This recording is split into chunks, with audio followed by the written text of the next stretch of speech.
délivrance des documents d'état civil et visa en Côte d'Ivoire. En tout cas, un passage d'un rapport de la Cour des comptes pointe du doigt un manque de recettes fiscales et suscite sur la délivrance des documents d'état civil et visa en Côte d'Ivoire. En tout cas, un passage d'un rapport de la Cour des comptes pointe du doigt un manque de recettes fiscales et suscite une polémique dans le pays.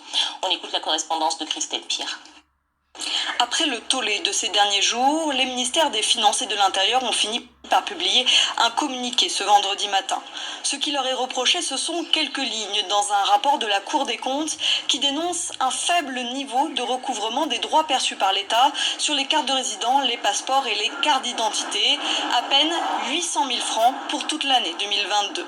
Alors les ministères se défendent, selon eux, la part fiscale est bien versée et la ligne passeport et carte d'identité de moins de 800 000 francs correspondrait en fait uniquement aux visas qui sont payés à l'arrivée à l'aéroport d'Abidjan. Habituellement, le visa pour la Côte d'Ivoire se paye en ligne sur Internet. Interrogé après le Conseil des ministres ce jeudi, le porte-parole du gouvernement s'est lui montré optimiste. Toutes ces structures de contrôle qui ont été mises en place fonctionnent et cela est à saluer. Ce n'est pas une tierce personne qui est venue faire remarquer cela, ce sont les propres structures de l'État qui l'ont fait remarquer. Et ça, c'est à saluer. C'est bien la preuve que nous sommes bien engagés sur la voie de la transparence. De son côté, SNEDAI, la société qui, grâce à une convention, produit les passeports et les visas, s'est défendue de tout détournement d'argent et a affirmé bien verser la part de l'État sur 2 comptes en banque. La Cour des comptes, à elle, recommandait aux autorités ivoiriennes de s'assurer que les droits de timbre et d'enregistrement étaient bien reversés à l'État. Publication du rapport de la Cour des comptes sur l'état d'exécution du budget 2022, le ministère de l'Intérieur et de la Sécurité et le ministère des Finances et du Budget tiennent à apporter les précisions ci-après sur le recouvrement effectif de la part fiscale prévue au titre des conventions passeports, visas et carte nationale d'identité.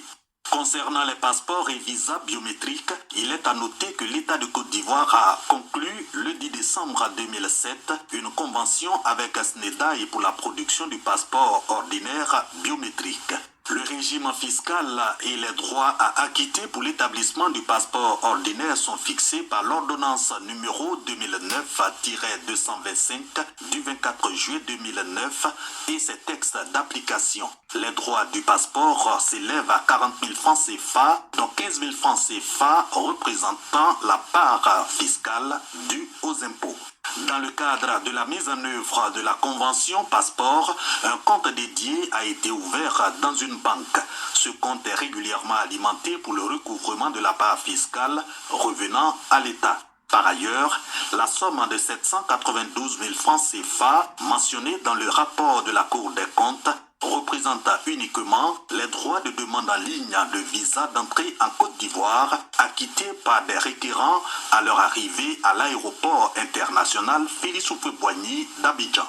S'agissant de la carte nationale d'identité, l'Office national de l'état civil et de l'identification, en abrégé ONESI, est chargé depuis sa création en 2019 de la délivrance de la carte d'identité. À cet égard, le montant de 5 000 francs CFA exigé pour l'obtention de la carte d'identité est affecté aux frais de production et aux charges de fonctionnement de l'ONESI. Les comités en charge du suivi des conventions passeport, visa et carte nationale d'identité veillent à la bonne application des dispositions contractuelles. Le ministère de l'Intérieur et de la Sécurité et le ministère des Finances et du Budget invitent toute personne désireuse d'obtenir des informations complémentaires à se rapprocher de leurs services compétents. Fait à Abidjan le 4 janvier 2024, ont signé le ministre des Finances et du Budget, Adama Coulibaly, et le ministre de l'Intérieur et de la Sécurité, le général de corps d'armée, Vagondo Diomandé.